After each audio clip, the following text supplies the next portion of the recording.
ब्रह्मचारी कुछ वर्ष बाद फिर गृहस्थ में जाना है। नैष्ठिक ब्रह्मचारी आजीवन ब्रह्मचर्य रहना है। उसको इन 21 बातों को ध्यानपूर्वक सुनना चाहिए और अपने जीवन में उतारना चाहिए।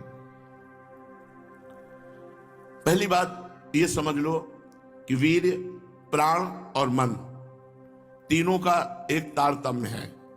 ये परस्पर इनका घनिष्ठ संबंध है।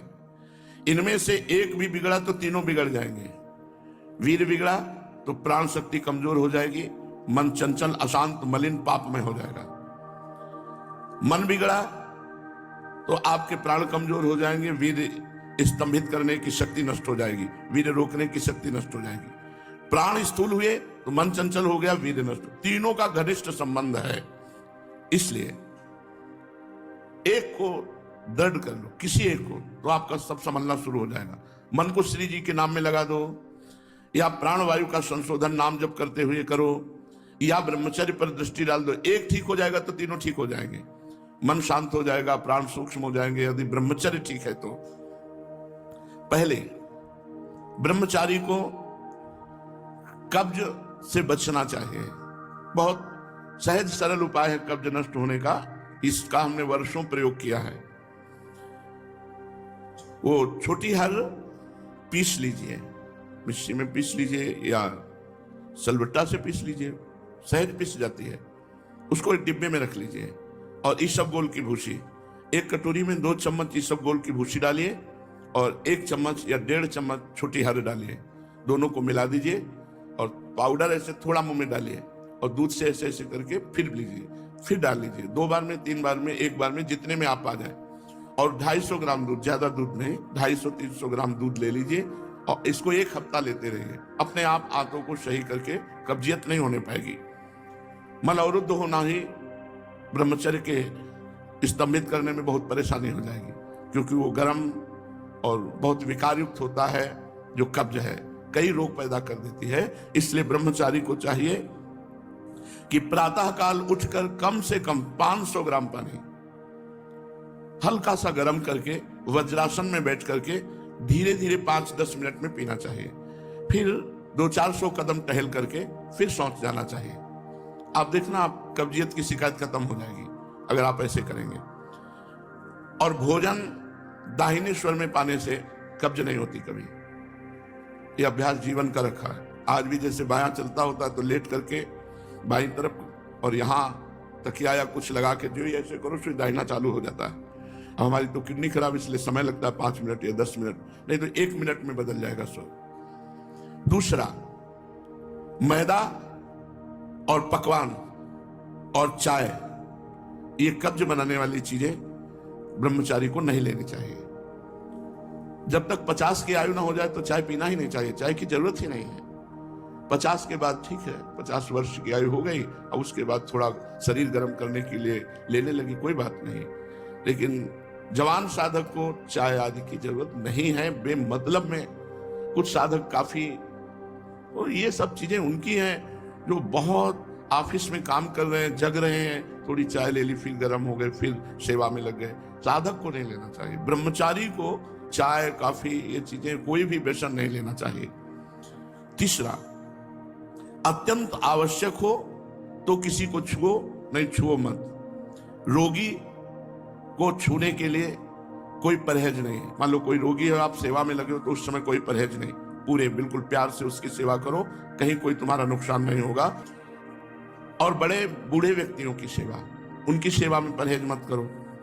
गुरुदेव की सेवा, अन्यथा किसी को छुओ मत, दूरी बना के। तुम्हें कोई छू ले, बड़े कोई परेशानी नहीं होगी, लेकिन आपने किसी को छुआ तो परेशानी हो जाएगी। इसीलिए बच के भगवत मार्ग में चलना है। बच के, अब वो कैसी पवित्रता से है, कैसे विचार वाला है, कैसे आचरण करता है, उसके सारे परमाणु शरीर में, आप टच करेंगे वो परमाणु आप में आ जाएंगे। बच के।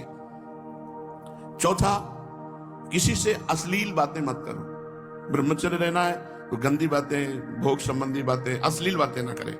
5वां, बाल काढ़ना, काला लगाने लेना बालों में, मांग का, ये सब बिल्कुल नहीं। कपड़े, इसी 5वें में बाल, कपड़े, श्रृंगार, शौक, शौकीनी, ये सब ना करें। क्योंकि ऐसा करने से शरीर, मन, बुद्धि ये तीनों रजोगुण से युक्त हो जाते हैं और साधक का पतन होने लगता है। जब हम भगवत मार्ग में चले तो शरीर राग ही त्यागने के लिए चले, तो श्रृंगार काहे को? किस बात, किसको अंगूठी दिखाना है? ग्रह नक्षत्र जीतने अंगूठी से, तो साधक किस बात के हो कि अमुक रंग का नग पहनो तो अमुक ग्रह तुम्हारे अनुकूल हो जाएगा? तो ग्रहों को अनुकूल चलने ही आप भगवत प्राप्ति के लिए चले। बहुत सावधान है, ये सब श्रृंगार साधक को नहीं करने चाहिए। एक साधक को देखा और स्वर्ण के आभूषण का, किस लिए भाई? बोले निषेध है क्या? बिल्कुल निषेध है। रज के पात्र में पाने का आदेश है, धातु के किसी भी तरह के व्यवहार को मना किया गया है। फिर तो महंगी वस्तुएं इनको धारण करने की जरूरत ही नहीं है। शरीर राग त्यागना ही तो वैराग्य है। क्या कपड़े बदल लेना केवल वैराग्य है? शरीर राग त्यागना, गर्मी सर्दी सहना, गाली अपमान सहना, दुख सहना, यही हमारा परम धर्म है। दुख सहना, तिरस्कार, अपमान, निंदा, ये जब हम सहते हैं तब हमारा परमार्थ पुष्ट होता है।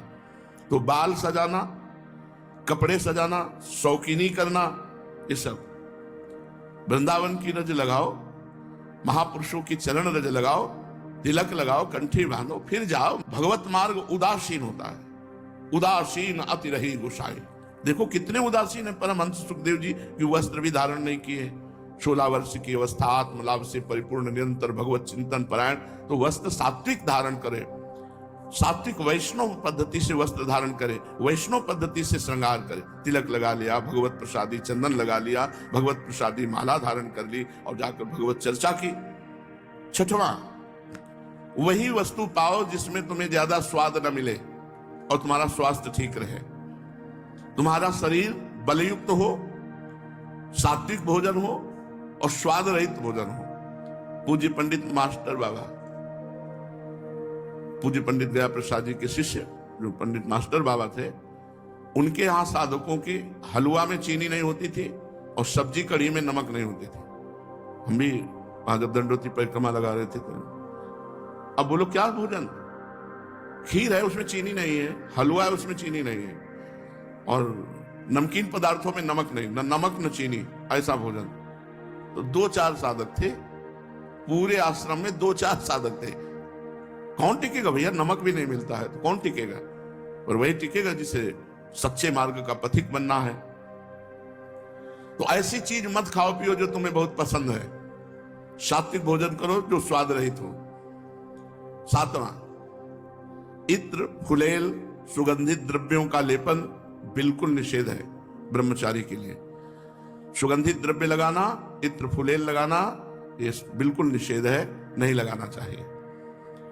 8वां, प्रतिदिन नियमानुसार व्यायाम करें। व्यायाम बहुत बार साधकों से कहते करो। देखो एक मोटरसाइकिल भी सुबह जब स्टार्ट की जाती है, बहुत जोर से स्टार्ट की जाती है, खड़े खड़े उसको बहुत, वो एकदम गर्म हो गई, चल दी। तो ऐसे बहुत जोर से आधा घंटा स्टार्ट हो, दंड बैठक मारी, पसीना पसीना हो गए, सर के बल खड़े हुए, और भी आसन, प्राणायाम, व्यायाम, अगर ये करोगे व्यायाम तो ब्रह्मचर्य बहुत पुष्ट है। जवान को जवान 100-500 दंड मारी, 100-500 बैठक मारी, तब समझ में आता है हाँ ब्रह्मचारी, समझ में आवे कि ब्रह्मचारी है। व्यायाम करो, प्राणायाम करो, करो, मानो हमारी बात। हर साधक को, चाहे गृहस्थ साधक को, चाहे विरक्त, व्यायाम तो करना ही चाहिए। बहुत बड़ी औषधि व्यायाम है। प्रतिदिन नियमानुसार व्यायाम करो और भोजन उतना पाओ जितना आराम से पच जाए। 9वां, अच्छी तरह चबा चबा करके भोजन करो। कोई कोई तो ऐसे भोजन करते हैं, कवल गया वो अंदर गया। भगवान अंदर कोई मशीन कटिया काटने की थोड़ी लगी है, आते हैं। 32 दांत भगवान ने इसलिए दिए कि 32 बार एक कवल को चबाओ, एकदम महीन लुब्धी करके। 2 रोटी भी अगर ऐसे पाओगे तो बहुत बड़ा असर करेंगे, वो आपका पौष्टिकता बढ़ाएंगे। अरे जल्दी जल्दी जल्दी जल्दी, शास्त्र कहता है थोड़ा आहार करो लेकिन खूब चबा चबा करके आहार करो। और दांत सफाई रखनी चाहिए। पाचन शक्ति पर बहुत प्रभाव पड़ता है जब आप चबा के नहीं पाते हैं। कुछ दिन बाद आपका लीवर गड़बड़ हो जाएगा। आप चबा चबा के पाइए, थोड़ा पाइए, अधिक समय लगाइए। 40 मिनट में पाइए, 1 घंटे में पाइए, लेकिन चबा चबा करके पाइए। अगर हमारा भोजन चबा के जाएगा तो बहुत जल्दी पच जाएगा और वो स्वास्थ्यवर्धक होगा। थोड़ा अन्न भी बहुत शक्ति प्रदान करेगा। 10वां, 3 बार स्नान करना चाहिए ब्रह्मचारी साधक को। 3 बार ना हो सके तो 2 बार तो करना ही चाहिए। मुझे लगता है 2 बार तो प्रायः सब लोग करते हैं, क्योंकि प्रातः स्नान और सायं के जब वाणी पाठ में आते तो सब स्नान तिलक करके आते हैं। 11वां, अपने विचारों को रात्रि के सोते समय जांच कीजिए कि कितने मिनट गंदे विचार आए, किसके संग से आए, क्यों आए, कैसे हटाना चाहिए। 12वां, जहां रह रहे हो ऐसे स्थान पे होना चाहिए जिससे आपको शुद्ध वायु मिलती है। एकदम लॉक आसपास से बंद ऐसा होना चाहिए जिससे वायु क्रॉस होती हो। और वायु क्या है उसको कहते हैं अंग्रेजी में, हाँ जो है, हाँ वही लेसन वो हवा क्रॉस होती है, वेंटिलेशन, हाँ हवा क्रॉस होती हो ऐसा रखना चाहिए अपने कमरे का कि एक दरवाजा खोल दिया, खिड़की खोल दिया, थोड़ा वायु शुद्ध आती रहे। 13वां, प्याज, लहसुन ये चीजें भोजन में नहीं होनी चाहिए। अब इसके आगे वाली तो क्या वर्णन करें, मांस मछली, ये तो कभी नहीं खाना चाहिए, खाना ही नहीं चाहिए किसी को भी। प्याज लहसुन घोर तमोगुण पैदा करता है, इसे नहीं खाना चाहिए, ये संतों ने वर्जित किया है। इसमें कोई पाप नहीं है खाने में, पर ये तमोगुण है और भजन में बहुत विरोधी है, इसलिए इसे नहीं पाया जाता। जैसे कुछ संत सलगम नहीं पाते, गाजर नहीं पाते, बैंगन नहीं पाते, क्योंकि इनमें तमोगुण उत्पन्न होकर के भजन विरोधी वृत्ति आने की संभावना है। प्याज लहसुन तो खुला सब संतों ने निषेध किया है, जो हमारे भागवतिक मार्ग में चलने वाले हैं। रात को रसेदार शाक या दही या छाछ नहीं खाना चाहिए रात के समय। ब्रह्मचर्य पालन करने वाले को इमली नहीं खानी चाहिए, किसी भी तरह की खटाई नहीं खानी चाहिए, अधिक तेल का प्रयोग नहीं होना चाहिए, लाल मिर्च नहीं होनी चाहिए, कोई भी गरम मसाला नहीं होना चाहिए। अरे बहुत बड़ा व्रत है ब्रह्मचर्य। ये अत्यंत आवश्यक है कि रात्रि में यदि आप दूध लें तो ना ठंडा होना चाहिए ना गर्म होना चाहिए, बस ऐसे कोश आया होगा हल्का सा गर्म कर, और उसे पी के 30 मिनट टहलना चाहिए, तब शयन करना चाहिए। दूध पी के 30 मिनट टहलना चाहिए। 14वां, दोपहर के समय भोजन के बाद चाहे 15 मिनट ही विश्राम करना चाहिए। वैसे वर्णन है 16 दाई करवट, 32 श्वास सीधे और 64 बाई करवट, इतने में 15 मिनट हो जाएंगे, या कम में भी हो सकता है। कम से कम भोजन के बाद 15 मिनट तो विश्राम करना ही चाहिए मध्याह्न में। यदि रात्रि में आप जगते हैं तो मध्याह्न में सो सकते हैं। सायंकाल के भोजन में बहुत सात्विकता होनी चाहिए, कोई भी गरिष्ठ पदार्थ नहीं होना चाहिए। सायंकाल तो बस मूंग की दाल और रोटी, 2 रोटी ले ली, मूंग की दाल ले ली, बस। अब शयन के समय 250 ग्राम आधा लीटर दूध हो गया, बहुत हो गया। अब देखो इतना सब खान पान है और ना तो शरीर में मांस है और ना चेहरे पे तेज है, तो खान पान का मतलब क्या, बहुत ज्यादा बोझा डाला जा रहा है। थोड़ा खाओ अभी तेज जागृत होगा। 15वां, दिन में नहीं सोना चाहिए। अब ये अभ्यास किया है तो रात्रि में जगने पर भी दिन में नींद नहीं आती ही नहीं है। जैसे लेटे भी तो एक ऐसी सरसराहट सी शरीर में होती कि उठ के बैठ जाओ, बैठ गए, कभी टहल रहे, पूरी दोपहर ऐसे कटती है। रात्रि में 8, 9, 11, 12 जगने के टाइम, ये 11 और 12 के बीच में, 8, 9 के बीच में शयन करना।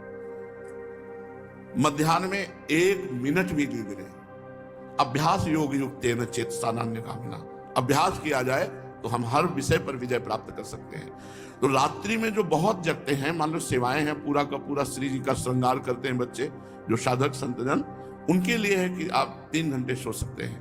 रात्रि में बिल्कुल शयन नहीं हुआ तो दिन में आप आराम कर सकते हैं, सो सकते हैं। और जिनको रात्रि में 4 घंटे सोने को मिला, 5 घंटे, वो 15 मिनट विश्राम करके बस बैठ जाओ, इतना भोजन पाओ, 15 मिनट विश्राम किया, 16 श्वासें दाहिनी करवट, 32 श्वासें शवासन में सीधे और 64 श्वासें बाएं करवट में, इतने में आपका शास्त्रीय सिद्धांत से विश्राम मध्याह्न का हो जाएगा।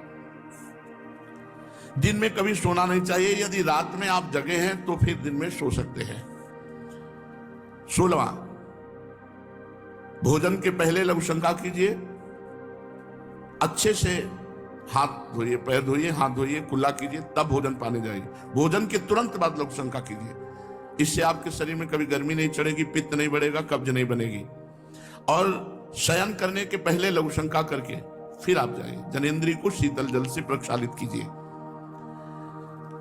17वां, 64 श्वासें बाएं करवट के बाद अगर आपको रात्रि में सोना है तो फिर दाएं करवट में तुरंत हो जाइए। बायां स्वर शीतल नाड़ी चलेगी, चंद्र नाड़ी, इससे आपको स्वप्न दोष नहीं होगा। आप देख लीजिए ऐसा करके 16 श्वासें दाएं करवट, 32 शवासन, 64 बाएं। अब सोना है आपको तो तुरंत फिर दाएं करवट हो जाइए और दाएं करवट सोने का अभ्यास कीजिए। जो 18वां, रात्रि में पहली नींद के बाद जहां नींद खुल जाए दोबारा मत सोइए, बैठ जाइए आसन पर और जप कीजिए, भजन का अभ्यास कीजिए। ये जीवन भर रही है वाणी हमारे साथ, तो यही अभ्यास पूज्य पादुड़िया बाबा की आज्ञा से यही अभ्यास, आज भी यही अभ्यास भगवत कृपा से है। तो इसीलिए 11 से 12 का जितने में नींद खुली, बस जहां घड़ी पे दृष्टि पड़ी 11 के ऊपर, तो बस फिर बैठ गए। बराबर तो बैठ नहीं सकते घंटा 2 घंटा, तो फिर थोड़ा 4 कदम टहले, फिर बैठ गए। ये लड़ाई है, लड़ाई है। नींद से लड़ना, भोजन से लड़ना, काम क्रोध से लड़ना, भगवान के लिए हम इन सब सुखों का त्याग करते हैं जो लौकिक सुख है। रात्रि में निद्रा भंग हो जाने पर साधक को पुनः नहीं सोना चाहिए, नहीं तो स्वप्न दोष होने की संभावना है। यदि उठने के समय से 1 घंटा पहले नींद खुल जाए तो फिर मत सो, अभ्यास करो ऐसा। साधक को चाहिए समाचार ना सुने, टीवी ना देखे, कोई सीरियल ना देखे, अश्लील पुस्तकें ना पढ़े, ये नहीं करना चाहिए। साधक को नहीं करना चाहिए। हमें सब कुछ भूलकर अपने प्रभु की याद में डूबना, चाहे गृहस्थ हो चाहे विरक्त हो।